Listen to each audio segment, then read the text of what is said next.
Olá, minha gente! Como é que vocês estão? Espero que muito, mas muito bem vocês estejam. Que Deus abençoe vocês, inclusive, hein? Muito bom saber que estão por cá mais este dia. Estaremos lendo os capítulos 34 do livro de Gênesis, capítulo 6 de Marcos, capítulo 2 de Jó e capítulo 6 também de Romanos. Ótimo demais. Já abre aí tua Bíblia no capítulo 34 de Gênesis. O meu já tá aberto. Um pouco ansioso hoje, porque eu tô meio avexada. Eita. Então, lá vamos nós. Antes de começarmos, orar. Isso mesmo. Pai amado, Deus maravilhoso. Muito obrigada, Santo Deus, pela graça deste dia, da nossa vida, por termos tido a honra, Deus, de abrirmos os olhos, de poder, com as nossas próprias mãos e por meio do nosso próprio corpo, fazer tantas atividades simples, ó Deus, como o vestir ou até mesmo o se levantar. Muito obrigada, Santo Deus, pela tua graça, pela tua misericórdia que se renovou mais este dia. Te bendizemos pelo teu cuidado, pelo conhecimento que o Senhor já tem nos abençoado a respeito do teu evangelho, sobre como é importante ser fiel ao Senhor, buscar a direção de ti. Obrigado, Deus, por nos ajudar a entender o teu propósito com as nossas vidas, qual a nossa missão. Obrigada, Santo Deus, por expor para nós o teu plano de salvação. Obrigada por mostrar o quão carentes somos de ti. Nos ajuda, ó Deus, na tua dependência, a tomar ainda mais conhecimento a respeito de ti, do teu reino, a respeito de nós mesmos, por meio do teu santo evangelho.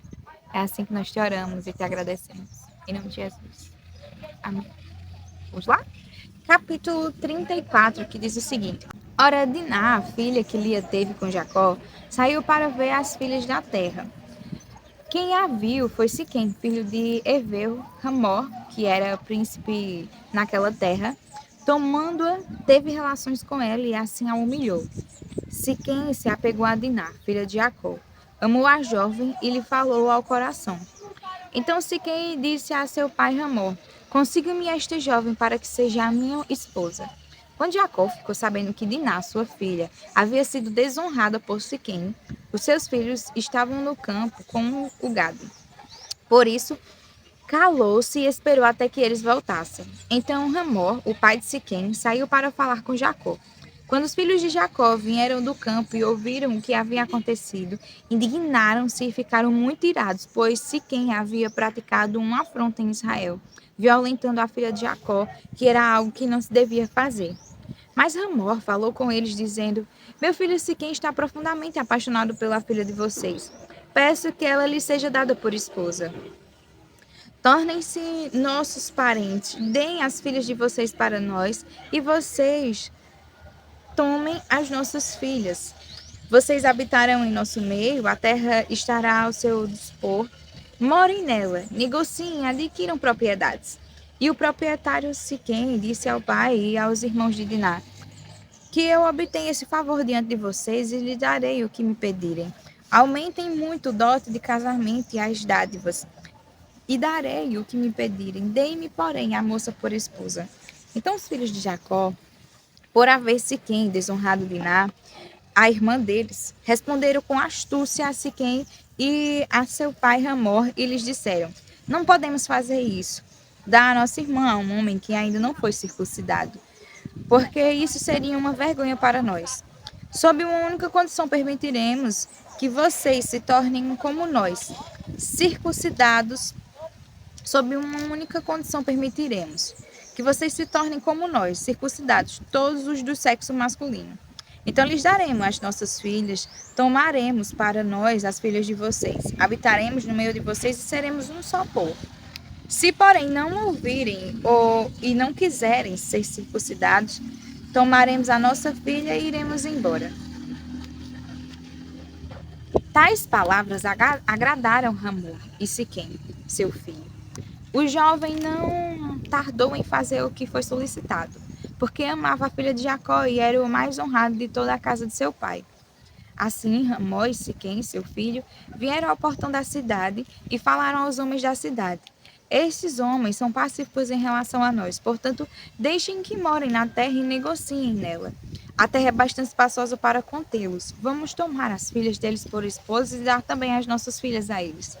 Mas eles só concordarão em morar conosco, tornando-nos um só povo, se todos os homens em nosso meio se deixarem circuncidar como eles são circuncidados. Não é verdade que o gado, os bens e todos os animais deles serão nossos? Portanto, vamos concordar e eles ficarão morando entre nós. E todos os que saíam do portão da cidade deram ouvidos a Ramó e a Siquém, seu filho. E todos os do sexo masculino foram circuncidados, todos os que saíam pelo portão da cidade. No terceiro dia, quando os homens sentiam mais forte a dor, dois filhos de Jacó, Simeão e Levi, irmãos de Diná, pegaram cada um a sua espada, entraram inesperadamente na cidade e mataram todos os homens. Passaram também ao fio da espada Ramó e o seu filho Siquém. Tiraram Diná da casa de Siquém e saíram. Os filhos de Jacó vieram, passaram por cima dos cadáveres e saquearam a cidade porque a irmã deles havia sido desonrada.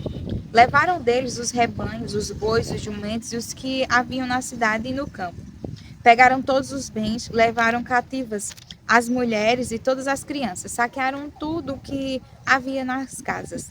Então Jacó disse a Simeão e a Levi: Vocês me criaram um problema e me fizeram odioso entre os moradores desta terra, entre os cananeus e os ferezeus. Como somos pouca gente, eles se reunirão contra mim e serei destruído, eu e a minha casa. Eles responderam: E que direito ele tinha de tratar a nossa irmã como se fosse prostituta? Capítulo 6 do livro de Marcos, que vai dizer o seguinte: Tendo saído dali, Jesus foi para a sua terra, e os seus discípulos o acompanharam. Chegando o sábado, começou a ensinar na sinagoga, e muitos, ouvindo-o, se maravilhavam, dizendo: De onde lhe vem tudo isso? Que sabedoria é esta que lhe foi dada? E como se fazem tais maravilhas por suas mãos? Não é este o carpinteiro, filho de Maria, e irmão de Tiago, José, Judas e Simão? As suas irmãs não vivem entre nós? E escandalizavam-se por causa dele. Jesus, porém, lhes disse: Nenhum profeta é desprezado a não ser na sua terra, entre os seus parentes e na sua casa. Não pode fazer ali nenhum milagre, a não ser curar uns poucos doentes, impondo-lhes as mãos. E admirava-se da incredulidade deles. Jesus percorria as aldeias vizinhas ensinando. Chamou os 12 e passou a enviá-los de dois em dois, dando-lhes autoridade sobre os espíritos imundos. Ordenou-lhes que não levassem nada para o caminho, exceto um bordão, nem pão, nem sacola, nem dinheiro. E que fossem calçados de sandália e não usassem duas túnicas. E recomendou-lhes: quando vocês entrarem numa casa, fiquem ali até saírem daquele lugar. E se em algum lugar não quiserem recebê-los nem ouvi-los, ao saírem dali, sacudam o pó dos pés em testemunho contra eles. Então, saindo, eles pregavam ao povo que se arrependesse, expulsavam muitos demônios e curavam numerosos enfermos, ungindo-os com óleo. Isto chegou aos ouvidos do rei Herodes, porque o nome de Jesus havia se tornado conhecido, e alguns diziam: João Batista ressuscitou dentre os mortos, e por isso forças miraculosas operam nele. Outros diziam: É Elias. Ainda outros diziam: É profeta, como um dos antigos profetas. Herodes, porém, ouvindo isto, disse: É João, a quem eu mandei decapitar, que ressuscitou. Porque o próprio Herodes havia mandado prender João e amarrá-lo na prisão por causa de Herodias, mulher de seu irmão Filipe, com a qual Herodes havia casado. Pois João lhe dizia: Você não tem o direito de viver com a mulher do seu irmão. Herodias odiava João Batista e queria matá-lo, mas não conseguia fazer isso, porque Herodes temia João, sabendo que era homem justo e santo, e o mantinha em segurança. E quando o ouvia, ficava perplexo, embora gostasse de escutá-lo. Chegando uma ocasião favorável em que Herodes, no dia do seu aniversário, deu um banquete às autoridades, os oficiais militares e as pessoas importantes da Galiléia, a filha de Herodias entrou no salão e, dançando, agradou a Herodes e aos seus convidados. Então o rei disse à jovem: Peça o que quiser e eu lhe darei. E fez este juramento: O que você me pedir, eu lhe darei, mesmo que seja a metade do meu reino. Ela saiu e foi perguntar à mãe: O que pedirei? A mãe respondeu: A cabeça de João Batista. No mesmo instante, voltando apressadamente para junto do rei, disse: Quero que, sem demora, o senhor me dê num prato a cabeça de João Batista. E o rei ficou muito triste, mas por causa do juramento e do que estavam com eles à mesa, não quis negar o pedido da jovem. E enviando logo o executor, mandou que lhe trouxessem a cabeça de João. Ele foi e o decapitou na prisão. E trazendo a cabeça num prato, a entregou à jovem. E esta, por sua vez, a entregou à sua mãe. Os discípulos de João, logo que souberam disso, vieram, levaram o corpo dele e o colocaram no túmulo. Os apóstolos voltaram à presença de Jesus e lhe relataram tudo o que tinha feito e ensinado. E ele lhes disse: Venham repousar um pouco à parte, num lugar deserto. Isto porque eles não tinham tempo nem para comer, visto serem muitos os que iam e vinham. Então foram de barco para um lugar deserto, à parte. Muitos, porém, os viram sair e, reconhecendo-os, correram para lá, a pé, de todas as cidades, e chegaram antes deles. Ao desembarcar, Jesus viu uma grande multidão e compadeceu-se dela, porque era como ovelhas que não têm pastor, e começou a ensinar-lhes muitas coisas. Como já era bastante tarde, os discípulos se aproximaram de Jesus e disseram: Este lugar é deserto, e já é bastante tarde. Mande essas pessoas embora, para que, indo pelos campos ao redor e pelas aldeias, comprem para si o que comer. Jesus, porém, lhes disse: Deem vocês mesmos de comer a eles. Mas eles disseram: Iremos comprar 200 denários de pão para lhes dar de comer? E Jesus lhes disse: Quantos pães vocês têm? Tratem de descobrir. Eles foram se informar e responderam: 5 pães e 2 peixes. Então Jesus lhes ordenou que todos se assentassem em grupos sobre a relva verde. E eles o fizeram, repartindo-se em grupos de 100 e de 50. Jesus, pegando os 5 pães e os 2 peixes, Erguendo os olhos para o céu, os abençoou. Depois partiu os pães e os deu aos seus discípulos para que o distribuíssem. E também repartiu os 2 peixes entre todos. Todos comeram e se fartaram, e ainda recolheram 12 cestos cheios de pedaços de pão e de peixe. Os que comiam os pães eram 5.000 homens. Logo a seguir, Jesus fez com que os seus discípulos entrassem no barco e fossem adiante dele para o outro lado, para Betsaida, enquanto ele despedia a multidão. E tendo-os despedido, ele subiu ao monte para orar. Ao cair da tarde, o barco estava no meio do mar e Jesus estava sozinho em terra. De madrugada, vendo que os discípulos remavam com dificuldade, porque o vento lhes era contrário, Jesus foi até onde eles estavam, andando sobre o mar, e queria passar adiante deles. Eles, porém, vendo-o andar sobre o mar, pensaram tratar-se de um fantasma e gritaram, pois todos viram Jesus e ficaram apavorados. Mas Jesus imediatamente falou com eles e disse: Coragem, sou eu, não tenham medo. Então subiu no barco para estar com eles e o vento cessou. Ficaram totalmente perplexos porque não haviam compreendido o milagre dos pães, pois o coração deles estava endurecido. Estando já no outro lado, chegaram à terra de Genezaré, onde atracaram. Saindo eles do barco, o povo logo reconheceu Jesus. E eles, percorrendo toda aquela região, começaram a trazer em leitos os enfermos e os levaram para onde ouviam que ele estava. Onde quer que ele entrasse, nas aldeias, cidades ou campos, punham os enfermos nas praças, pedindo-lhes que os deixasse tocar ao menos na borda de sua roupa, e todos os que tocavam nela ficavam curados. Capítulo 2 do livro de Jó, que diz o seguinte: No dia em que os filhos de Deus vieram apresentar-se diante do Senhor, veio também Satanás, entre eles apresentar-se diante do Senhor. Então o Senhor perguntou a Satanás: De onde você vem? Satanás respondeu ao Senhor: De rodear a terra e passear por ela.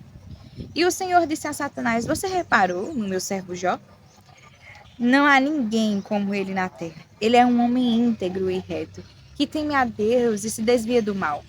Ele ainda conserva a sua integridade, embora você me incitasse contra ele, para destruí-lo sem motivo. Então Satanás respondeu ao Senhor: pele por pele. Um homem é capaz de dar tudo o que tem pela sua vida.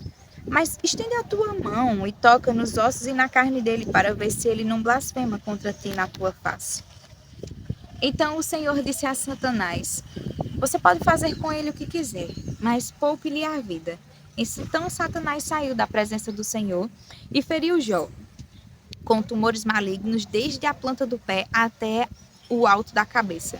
Jó, sentado em cinza, pegou um caco de barro para com ele raspar as feridas. Então a mulher dele disse: você ainda conserva a sua integridade? Amaldiçoe a Deus e morra. Mas Jó respondeu: você fala como uma doida. Temos recebido de Deus o bem. Por que não receberíamos também o mal? Em tudo isto, Jó não pecou com seus lábios. Quando 3 amigos de Jó ouviram que todo este mal havia caído sobre ele, vieram cada um do seu lugar. Elifaz, o Temanita, Bildade, o Suíta, e Zofar, o Naamantita. Tinham combinado ir juntos condoer-se dele e consolá-lo. De longe, eles levantaram os olhos e não o reconheceram. Então ergueram a voz e choraram. E cada um, rasgando o seu manto, lançava pó ao ar e sobre a cabeça. Sentaram-se com ele no chão durante 7 dias e 7 noites, e ninguém lhes disse uma só palavra, pois viam que a dor era muito grande. Romanos capítulo 6, que vai dizer o seguinte: que diremos então? Continuaremos pecando para que a graça aumente ainda mais? Isso é um questionamento quanto à afirmação do verso 20 e 21 do capítulo 5, que diz o seguinte, verso 20 e 21. A lei veio para que aumentasse a ofensa, mas onde aumentou o pecado, aumentou muito mais ainda a graça, a fim de que, como o pecado reinou pela morte, assim também a graça reinasse pela justiça que conduz à vida eterna, por meio de Jesus Cristo, nosso Senhor. Que diremos então? Continuaremos no pecado para que a graça aumente ainda mais? Verso 2 do capítulo 6. De modo nenhum. Como viveremos ainda no pecado, nós que já morremos para ele? Ou será que vocês ignoram que todos nós que fomos batizados em Cristo Jesus fomos batizados na sua morte? Fomos sepultados com ele na morte pelo batismo, para que, como Cristo foi ressuscitado dentre os mortos, pela glória do Pai, assim também nós andemos em novidade de vida. Porque se fomos unidos com ele, na semelhança da sua morte, certamente o seremos também na semelhança da sua ressurreição. Sabendo isto, que a nossa velha natureza foi crucificada com ele, para que o corpo do pecado seja destruído e não sejamos mais escravos do pecado. Pois quem morreu está justificado do pecado. Ora, se já morremos com Cristo, cremos que também vivemos com ele. Sabemos que, havendo Cristo ressuscitado dentre os mortos, já não morre. A morte já não tem domínio sobre ele. Pois, quanto a ter morrido, de uma vez para sempre, morreu para o pecado. Mas, quanto a viver, vive para Deus. Assim também vocês, considerem-se mortos para o pecado, mas vivos para Deus em Cristo Jesus. Portanto, não permitam que o pecado reine em seu corpo mortal, fazendo com que vocês obedeçam às suas paixões. Também não ofereçam os membros do corpo ao pecado, como instrumento de injustiça, mas como pessoas que passaram da morte para a vida. Ofereçam a si mesmos a Deus e ofereçam os seus membros a Deus, como instrumento de justiça, porque o pecado não terá domínio sobre vocês, pois vocês não estão debaixo da lei e sim da graça. E então, havemos de pecar porque não estamos debaixo da lei e sim da graça? De modo nenhum. Será que vocês não sabem que, ao se oferecer como servos para a obediência, vocês são servos daquele a quem obedecem, seja do pecado para levar à morte ou da obediência que conduz à justiça? Mas graças a Deus que, tendo sido escravos do pecado, vocês vieram a obedecer de coração a forma de doutrina a que foram entregues. E, uma vez libertados do pecado, foram feitos servos da justiça. Falo em termos humanos, por causa das limitações de vocês. Assim como oferecem os seus membros para que fossem escravos da impureza e da maldade que leva à maldade, assim ofereçam agora os seus membros para que sejam servos da justiça para a santificação. Porque quando vocês eram escravos do pecado, estavam livres em relação à justiça. Naquele tempo, que frutos vocês escolheram? Somente as coisas de que agora vocês se envergonham. Porque o fim delas é a morte. Agora, porém, libertados do pecado, transformados em servos de Deus, o fruto que vocês colhem é para a santificação. E o fim, neste caso, é a vida eterna. Porque o salário do pecado é a morte, mas o dom gratuito de Deus é a vida eterna em Cristo Jesus, nosso Senhor. Amém. Até amanhã. Jamais a leitura da palavra do Senhor. Fique com Deus.